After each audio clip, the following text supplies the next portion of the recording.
An einem schwülen Augusttag im Jahr 2020 machte sich die 25-jährige Krankenschwester Sydney zu ihrem üblichen Lauf auf einer ihr vertrauten Landstraße auf und verschwand spurlos.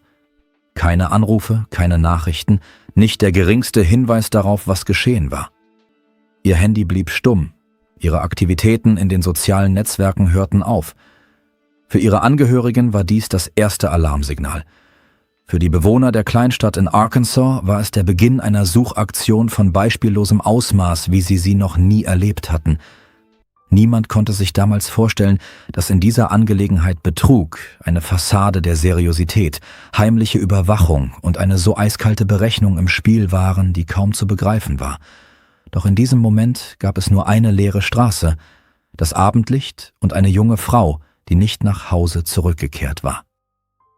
Sydney Sutherland wurde in Grubbs, Arkansas, in einer einfachen und harmonischen Familie geboren. Sie war das jüngste von 3 Kindern und stand ihrer Mutter Maggie immer besonders nahe. Zwischen ihnen gab es keinerlei Distanz. Sie unterhielten sich jeden Tag, teilten alles miteinander und unterstützten sich stets gegenseitig. Ihre Verbindung war fast wie ein Spiegelbild. Diese Nähe prägte Sydneys Charakter in vielerlei Hinsicht. Sie wuchs einfühlsam, warmherzig und sehr hilfsbereit auf. Sie lernte gut, war bescheiden, schätzte Ordnung und gewohnte Abläufe. Alle um sie herum hielten sie für eine Person, auf die man sich verlassen konnte. Schon seit ihrer Kindheit wollte sie unbedingt Menschen helfen, sodass ihre Entscheidung, Krankenschwester zu werden, für niemanden eine Überraschung war. Nach der Schule schrieb sich Sydney an einer Krankenpflegeschule ein und begann bald darauf im Harris Medical Center zu arbeiten, wo sie sich schnell als Fachkraft profilierte, die Patienten nicht nur kompetent pflegt, sondern sie allein durch ihre Anwesenheit beruhigen kann. Außerhalb der Arbeit hatte sie ein erfülltes Privatleben. Sie lebte mit ihrem Freund Alex zusammen. Sie hatten Hunde. Sie liebte ihre Neffen und Nichten und schätzte die Familientraditionen sehr. Sport war ein wichtiger Teil ihres Lebens. Das Training half ihr, mit Stress umzugehen und ihr Gleichgewicht zu bewahren. Im August 2020 fuhr die Familie in den Urlaub nach Florida und diese Reise war besonders herzlich und gefühlvoll. Sie badeten, spazierten, machten Fotos, ohne zu ahnen, dass diese Aufnahmen die letzten in ihrem alten, gewohnten Leben sein würden. Sydney kehrte erholt nach Hause zurück und war voller neuer Energie bereit, wieder in ihren Alltag einzutauchen. Quake Llewellyn wurde im selben Landkreis geboren und wohnte nur wenige Kilometer von Grubbs entfernt. Er stammte aus einer alteingesessenen Bauernfamilie, der beträchtlicher Landbesitz gehörte. Die Familie Llewellyn war hier bekannt und angesehen. Man hielt sie für ehrliche, fleißige und solide Menschen. Im Jahr 2016 wurden sie sogar zur Familie des Jahres in der Landwirtschaft gekürt. Das ist eine offizielle und sehr ehrenvolle Auszeichnung in ihrem Bezirk. Seit seiner Jugend arbeitete Quake auf dem Hof, bediente die Maschinen, half bei der Saisonarbeit und erledigte die alltäglichen Aufgaben. Sein Ruf war makellos. Keine Verstöße, keine Beschwerden, nichts Verdächtiges. Er war ruhig und machte nie Ärger. Die Nachbarn beschrieben ihn als etwas verschlossen, jemanden, der sich um seine eigenen Angelegenheiten kümmerte und nicht danach strebte, Aufmerksamkeit auf sich zu ziehen. Er war nicht gesellig, weckte aber auch keine Beunruhigung, eher distanziert als verdächtig. Niemand hätte auch nur im Traum daran gedacht, dass sich hinter dieser verschlossenen Fassade etwas viel Beunruhigenderes verbergen könnte als gewöhnliche Schüchternheit. Llewellyn gab keinerlei Anlass zu Verdächtigungen. Es schien, als lebte er irgendwo am Rande, fernab von Konflikten, fernab jeglicher Fragen. Und genau dieses völlige Fehlen von Warnsignalen wurde zur gefährlichsten Illusion. An jenem schwülen Augusttag im Jahr 2020 hatten sich die Welten von Sydney und Quake noch nicht gekreuzt. Ihre Leben verliefen parallel. Sie inmitten von Menschen, Sorgen und Vertrauen. Er inmitten von Maschinen, Erde und Stille. Sie verband nur ein Ort auf der Landkarte und die Illusion von Sicherheit in einer Kleinstadt, in der jeder jeden kennt. Doch das Schicksal sollte sie auf eine Weise zusammenführen, die niemand hätte vorhersehen können. Am 19. August 2020 begann der Morgen wie immer. Sydney Sutherland kam nach Jonesboro, um mit ihrem Personal Trainer im Fitnessstudio zu trainieren. Das Training dauerte etwa 1 Stunde. Danach fuhr sie nach Hause. Überwachungskameras zeichneten auf, wie sie aus dem Auto stieg, ihre Sachen holte, ins Haus ging und dann wieder herauskam, bereits in Sportkleidung. Ruhig, selbstbewusst, ohne sichtbare Anzeichen von Müdigkeit oder Unwohlsein. Dann fuhr Sydney zu ihrer Mutter, um ihr die während des Urlaubs angesammelte Post zu geben. Der Besuch war kurz, das Gespräch ganz gewöhnlich, alltäglich. Sie erwähnte, dass sie vorhabe, Kekse oder Brownies zu backen. Sie erzählte von ihren Plänen und sagte, dass sie joggen gehen wolle. Ihre Mutter redete ihr sanft davon ab und erinnerte sie daran, dass sie heute bereits trainiert habe und es draußen unerträglich heiß sei. Sydney lächelte nur und sagte, dass das Joggen für sie eher eine Erholung als eine zusätzliche Belastung sei. Bevor sie ging, sagten sie zueinander, »Ich liebe dich. Wir telefonieren später.« Das waren ihre letzten Worte. Zu Hause wurde sie erneut von den Kameras aufgezeichnet. Sie überprüfte ihre Apple Watch und verfolgte ihre Laufdaten. Dann, gegen 2:30 am Nachmittag, lief sie auf dem Highway 18 zwischen Newport und Grubbs. Es war eine vertraute Strecke, auf der sie oft lief. Die Straße führte durch Felder und an mehreren Bauernhöfen vorbei. Es gab nur sehr wenig Verkehr. Es war ruhig, nichts lenkte ab, der Belag war gut. Etwa zur gleichen Zeit befand sich Craig Llewellyn in der Nähe und fuhr mit seinem Pickup auf derselben Straße. Er bemerkte die joggende junge Frau. Sie zeigte keinerlei Anzeichen von Unruhe, gab keine Signale von sich. Er fuhr an ihr vorbei, wendete dann, kehrte zu derselben Stelle zurück und begann sie zu verfolgen. Er verlangsamte seine Fahrt. Sie rannte weiter, ohne die Gefahr zu ahnen. Ohne jede Vorwarnung griff Llewellyn an. Er lenkte seinen Pickup abrupt auf Sydney zu und fuhr sie an. Später gab er zu, dass er sein Fahrzeug als Waffe benutzt hatte. Der Aufprall war so heftig, dass sie zu Boden geschleudert wurde. Sie erlitt schwere Verletzungen und konnte sich nicht mehr bewegen. Unmittelbar nach dem Zusammenstoß stieg er aus dem Fahrzeug, hob ihren Körper auf, warf ihn auf die Ladefläche und fuhr vom Unfallort weg. Er bog von der Hauptstraße auf einen Feldweg ab, der zu den Grundstücken führte, die seiner Familie gehörten. Er hielt an einem abgelegenen, versteckten Ort an, wo ihn niemand sehen konnte. Und dort verübte er die Gewalttat. Sydney war halb bewusstlos. Er ließ sie hilflos zurück, ohne Kleidung, ohne jede Chance auf Rettung. Und nach allem, was geschehen war, beschloss er, ihr das Leben zu nehmen. Laut dem Bericht des Gerichtsmediziners starb Sydney nicht sofort. Sie erlitt zahlreiche Verletzungen, von denen sich einige als tödlich erwiesen. Llewellyn rief keine Hilfe. Er versuchte nicht zu fliehen. Stattdessen grub er in der Nähe ein flaches Loch auf genau dem Grundstück, das seine Familie seit Jahren bewirtschaftete. Er legte ihren Leichnam in die Erde und vergrub ihn. Dann stieg er in seinen Pickup und fuhr davon. Er kehrte nach Hause zurück, duschte und zog sich um. Die verschmutzte Kleidung versteckte er im Wäschekorb im Haus seiner Mutter. Später würde er behaupten, er sei einfach in Panik geraten. Doch seine Handlungen waren wohl überlegt und kaltblütig. Er erzählte niemandem, was geschehen war. Er verbrachte den Tag, als wäre nichts passiert, aß mit seiner Familie zu Abend, nahm Anrufe entgegen und verhielt sich ganz normal. Viele Stunden lang zeigte er keinerlei Anzeichen von Unruhe.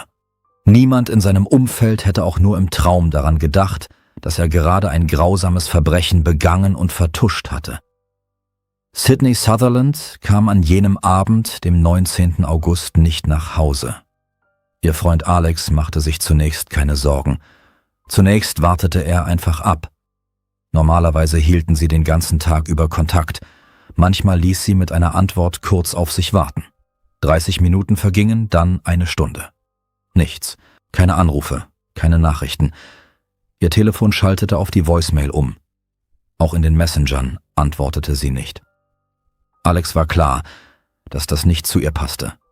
Sydney war immer erreichbar. Selbst während des Trainings schaute sie auf ihr Handy und antwortete schnell. Er begann sich Sorgen zu machen. Zuerst dachte er, dass ihr Handy vielleicht leer war, aber mit jeder Minute wuchs seine Besorgnis. Er rief weiter an, schrieb ihr Nachrichten und suchte nach Anzeichen von Aktivität. Diese Stille wurde immer beängstigender. Alex rief Maggie an, Sydneys Mutter. Sie bestätigte, dass sie ihre Tochter am Nachmittag gesehen hatte. Sie hatten miteinander gesprochen. Alles war völlig normal. Sydney hatte gesagt, dass sie joggen gehen wolle. Maggie nahm an, dass sie längst wieder zu Hause sei. Doch als sie merkte, dass Sydney nicht ans Telefon ging, begann auch sie, sich Sorgen zu machen. Beide riefen Freunde und Verwandte an, aber niemand hatte etwas von ihr gehört. Am Abend des 19. Augusts meldete Alex offiziell ihr Verschwinden. Er wusste, dass etwas nicht stimmte. Sydney war nicht die Art von Mensch, die einfach so verschwinden konnte. Sie ging nie weg, ohne jemandem Bescheid zu geben. Sie teilte immer ihre Pläne mit, war immer erreichbar. Der Sheriff von Jackson County nahm die Meldung sehr ernst. Er kannte diese Familie persönlich. Er hatte Sydney aufwachsen sehen. Er glaubte keine Sekunde lang, dass sie freiwillig gegangen war. Er zögerte nicht. Bereits am Morgen des 20. Augusts begannen die offiziellen Suchmaßnahmen. Von Anfang an wurden alle verfügbaren Ressourcen mobilisiert. Lokale Polizeikräfte, Ermittler des Bundesstaates und Bundesbeamte schlossen sich der Operation an. Die Suche entwickelte sich schnell zu einer der größten in der Geschichte des Bezirks. Das Gebiet, in dem Sydney joggte, wurde sowohl von Freiwilligen als auch von der Polizei durchkämmt. Die Menschen kamen von sich aus, ohne dazu aufgerufen worden zu sein. Männer, Frauen, Jugendliche, Rentner. Manche nahmen sich frei, manche ließen ihre Kinder bei Nachbarn. Über 300 Menschen schlossen sich der Suche an. Sie handelten schnell. Alle wussten, jede Minute zählt. Sie begannen mit ihrer Laufstrecke und suchten die Straßenränder, Gräben und Waldränder ab. Parallel dazu begannen die Behörden, digitale Daten zu sammeln. Sydney trug eine Apple Watch und hatte ihr iPhone dabei. Dieses Detail erwies sich als entscheidend. Die Ermittler forderten Daten von ihrem Mobilfunkanbieter und von Apple an. Bereits nach wenigen Stunden erhielten sie die Geolokalisierungsdaten. Die Koordinaten wiesen auf einen bestimmten Abschnitt zwischen Newport und Grubbs entlang der Autobahn hin, wo sie zuletzt gesehen worden war. Ein privater Fernfahrer berichtete, er habe Sydney am 19. August auf der Straße laufen sehen. Er sagte, sie habe normal gewirkt, sei allein gewesen und er habe nichts Ungewöhnliches bemerkt. Seine Aussage bestätigte sowohl die Zeit als auch den Ort und stimmte mit den Daten ihrer Geräte überein. Dies half dabei, das Suchgebiet einzugrenzen. Die Suchteams begannen, ihre Bemühungen auf dieses Gebiet zu konzentrieren. Am Morgen des 20. Augusts fand eine Gruppe von Freiwilligen Sydneys iPhone. Es lag auf dem Boden unweit ihres Hauses. Das Telefon war unbeschädigt, es lag einfach im Gras. Es machte den Eindruck, als hätte es jemand absichtlich dort abgelegt. Es sah nicht so aus, als wäre es einfach heruntergefallen. Später bestätigten Gerichtsmediziner, dass das Telefon bewegt worden war. Von diesem Moment an wurde ihr Verschwinden nicht mehr als gewöhnlicher Vorfall betrachtet. Die Ermittler begannen, den Fall als potenziellen Kriminalfall zu betrachten. Jeder, der sich zu dieser Zeit in der Gegend aufgehalten hatte, geriet ins Visier der Ermittler. Dutzende Menschen wurden befragt. Unter ihnen war auch Craig Llewellyn. Er erschien freiwillig auf der Polizeiwache. Er behauptete, Sydney gesehen zu haben und wollte den Ermittlungen helfen. Er sagte, er hoffe, nützlich sein zu können und bot sogar seine Hilfe an. Seinen Angaben zufolge sei sie allein gelaufen und habe normal gewirkt. Er bestand darauf, dass ihm nichts Verdächtiges aufgefallen sei. Auf den ersten Blick gab seine Schilderung keinen Anlass zur Besorgnis. Er willigte sogar ein, dass die Ermittler seinen Pick-up untersuchten. Auch sein Vater hatte nichts dagegen. Die Untersuchungen begannen sofort. Die Beamten überprüften den Pick-up. Bei der Untersuchung der Ladefläche wurden Blutspuren entdeckt. Dies war die erste gravierende Unstimmigkeit in Llewellyns Geschichte. Bis zu diesem Zeitpunkt hatte er kein Wort über irgendeinen körperlichen Kontakt verloren. Das Vorhandensein von Blut stellte die gesamte Ermittlung auf den Kopf. Das Fahrzeug galt nun nicht mehr als unbeteiligt. Es wurde nun als potenzielles Tatwerkzeug betrachtet. Anschließend untersuchten die Ermittler Llewellyns digitale Spuren. Die Standortdaten seines Telefons zeigten, dass er sich am Tag von Sydneys Verschwinden in derselben Gegend befand wie sie. Die Koordinaten stimmten fast auf die Minute genau mit ihren Bewegungen überein. Sein Handy und ihr Gerät bewegten sich synchron. Das war kein Zufall. Es war eine direkte Überschneidung. Es wurden auch weitere Beweise gefunden. Überwachungskameras, die auf der Farm der Familie Llewellyn installiert waren, hatten Aufnahmen von Craigs Fahrzeug gemacht. Zuerst fährt der Pickup vom Gelände, dann kehrt er nach einiger Zeit zurück. Auf dem Rückweg ist die Ladefläche mit einer Plane abgedeckt. Darunter lässt sich ein beträchtliches Volumen erahnen, etwas Großes, das zuvor nicht dort war. Für die Ermittler reichte dies aus, um zu erkennen, dass seine Darstellung der Ereignisse nicht mit den Fakten übereinstimmte. Unter der Last der Beweise begann Craig Llewellyn die Beherrschung zu verlieren. Er wurde zum Verhör gebracht. Zunächst bestritt er weiterhin seine Beteiligung. Dann gab er zu, dass es sich um einen Unfall gehandelt habe. Seinen Angaben zufolge habe er Sydney angeblich versehentlich angefahren, wobei er den Staub auf der Straße, die schlechte Sicht und seine eigene Panik dafür verantwortlich machte. Er bestätigte, dass er ihren Körper auf die Ladefläche seines Pickups gelegt und davongefahren sei. Er sagte, er habe nicht gewusst, was er tun solle und deshalb keine Hilfe gerufen. Er versuchte alles mit momentaner Angst und Verwirrung zu erklären, doch die Ermittler setzten den Druck fort. Je mehr er sprach, desto mehr änderte sich seine Geschichte. Er gestand, dass er ihr die Kleidung ausgezogen, den Körper versteckt und vergraben hatte.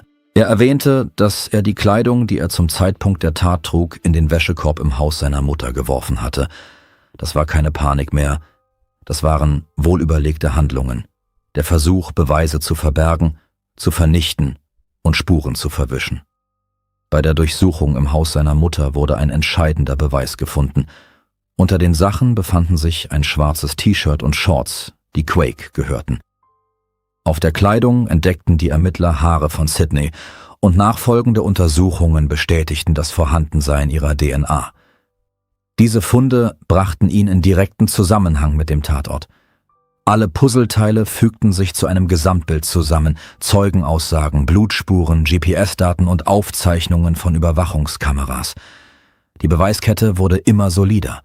Es wurde offensichtlich, dass Quake nicht nur wusste, was geschehen war, sondern von Anfang an aktiv daran arbeitete, dies zu verbergen.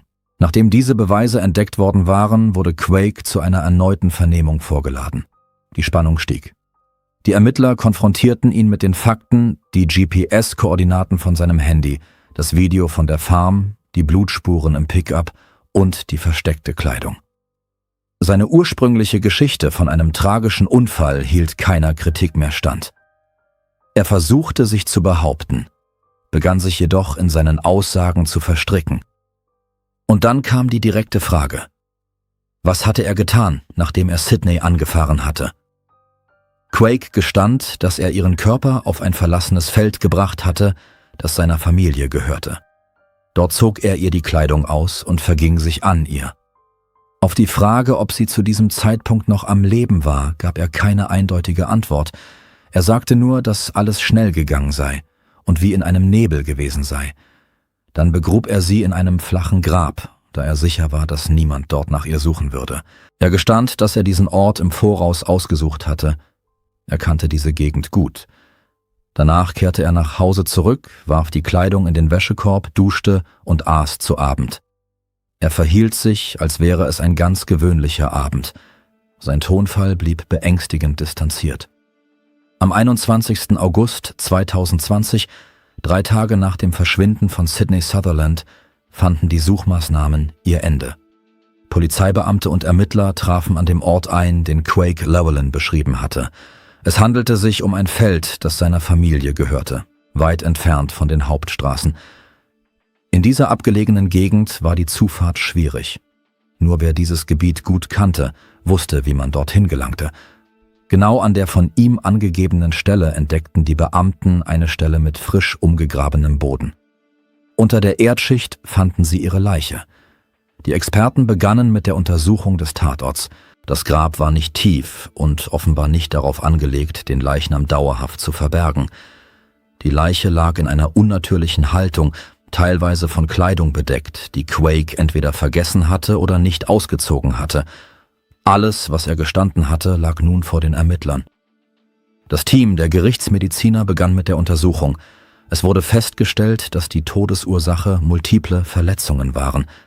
Einige Verletzungen deuteten auf Widerstand hin, doch die Hauptursache war ein stumpfer Schlag, der durch stumpfe Gewalteinwirkung mit erheblicher Wucht ausgeführt worden war. Der Tod trat nicht sofort ein. Zuvor war das Opfer Gewalt ausgesetzt gewesen. Die Gerichtsmediziner sicherten Beweise, die bestätigten, dass sich das Verbrechen in mehreren Phasen ereignet hatte. Zunächst erlitt Sydney Verletzungen durch einen Autounfall, dann wurde sie in einen Pickup gesetzt, an einen anderen Ort gebracht und sexuell missbraucht. Erst danach wurden ihr die tödlichen Schläge versetzt. Unmittelbar nach der Entdeckung der Leiche wurde Craig Llewellyn offiziell festgenommen. Ihm wurden Mord ersten Grades, sexuelle Gewalt, Entführung und Leichenschändung zur Last gelegt. Jede dieser Anklagen war schwerwiegend und wurde durch stichhaltige Beweise, sein eigenes Geständnis, die Ergebnisse von Gutachten und zahlreiche Zeugenaussagen untermauert. Für die Familie Sutherland bestätigten sich die schlimmsten Befürchtungen. Die Hoffnung, die in den ersten Tagen noch glimmte, erlosch. Sydneys Leiche wurde in der Erde vergraben, unweit des Ortes gefunden, an dem sie geboren wurde und aufgewachsen war. Die Nachricht von ihrem Tod brach nicht nur ihrer Familie, sondern der ganzen Kleinstadt Grubbs das Herz. Die Menschen, die nach ihr gesucht hatten, Freiwillige, medizinisches Personal, Lehrer, empfanden diesen Ausgang als persönliche Tragödie. Am schwersten war es zu begreifen, dass der Täter die ganze Zeit unter ihnen gewesen war. Er hatte ihren Angehörigen in die Augen gesehen und so getan, als wolle er helfen. Nach seiner Festnahme zeigte Craig nicht den geringsten Anflug von Reue. Er gab keine Erklärung ab, entschuldigte sich nicht und erklärte bis zuletzt nicht, warum er dies getan hatte. Er blieb ruhig, fast distanziert. Die Beamten, die ihn abtransportierten, sagten später, sie hätten weder Verwirrung noch Unruhe bemerkt. Er versuchte nicht, sich zu rechtfertigen. Er widerrief sein Geständnis nicht. Er bestätigte alles ohne jede Regung. Die Ermittler hatten ihre Arbeit abgeschlossen. Sie hatten den gesamten Ablauf der Ereignisse rekonstruiert, von dem Moment an, als Sydney zum Joggen aufbrach, bis zum letzten Geolokalisierungssignal ihrer Apple Watch und der endgültigen Auffindung der Leiche. Jeder Teil dieser Kette wurde Schritt für Schritt bestätigt. Selbst ohne sein Geständnis reichten die Beweise für eine stichhaltige Anklage aus. Nach Abschluss der Ermittlungen wurde der Fall von Craig Llewellyn an das Bezirksgericht von Jackson weitergeleitet. Seine Verteidigung war sich bewusst, dass die Geschworenen mit hoher Wahrscheinlichkeit ein Schuldurteil fällen würden. In einem solchen Szenario hätte ihm die Todesstrafe drohen können. Der Anwalt des Angeklagten stellte einen Antrag auf ein psychiatrisches Gutachten. Die Begutachtung dauerte mehrere Monate. Im Februar 2021 lagen die Ergebnisse vor. Craig wurde für zurechnungsfähig und verhandlungsfähig befunden. Er hatte Einsicht in seine Handlungen und war sich ihrer Folgen bewusst. Der bestellte Psychiater erklärte, dass Llewellyn nicht an schweren psychischen Störungen litt. Seine emotionale Distanziertheit wurde zwar festgestellt, aber nicht als psychischer Zustand eingestuft. Er zeigte keine Anzeichen von Reue und brachte keinerlei Mitgefühl für die Familie der Verstorbenen zum Ausdruck. Die Staatsanwaltschaft schlug einen Deal vor. Ein Schuldbekenntnis im Austausch gegen den Verzicht auf die Todesstrafe als mögliche Strafe. Diese Option wurde lange mit Sydneys Familie besprochen. Sie wollten keinen langwierigen Prozess, keine erneuten Zeugenaussagen und kein öffentliches Aufwärmen all der schrecklichen Details des Verbrechens. Es war eine schmerzhafte, aber praktische Entscheidung. Sie stimmten einer lebenslangen Freiheitsstrafe ohne die Möglichkeit einer vorzeitigen Entlassung zu. Am 1. Oktober 2021 bekannte sich Craig Llewellyn offiziell des Mordes und der Vergewaltigung schuldig. 2 weitere Anklagepunkte wurden im Rahmen des Deals fallen gelassen. Sydneys Eltern und ihre nahen Verwandten waren im Gerichtssaal anwesend. Als es an der Zeit für die Opferaussagen war, wandte sich ihre Mutter direkt an Llewellyn. Sie forderte ihn auf, ihr in die Augen zu schauen. Sie sagte, er habe kein Recht gehabt, ihr ihre Tochter wegzunehmen. Ihre Stimme zitterte, aber ihre Worte waren klar. Auch Sydneys Vater meldete sich zu Wort. Er bezeichnete Llewellyn als Feigling und betonte, dass seine Handlungen vorsätzlich gewesen seien. Die Familie sprach nicht von Rache, sondern von Gerechtigkeit. In ihrem Ton lag keine Boshaftigkeit, doch durch ihn hindurch kam die ganze Tiefe ihres Verlustes zum Ausdruck. Sydneys Geschichte erinnert daran, dass Gefahr im Verborgenen lauern kann, getarnt als ganz gewöhnlicher, unscheinbarer Mensch.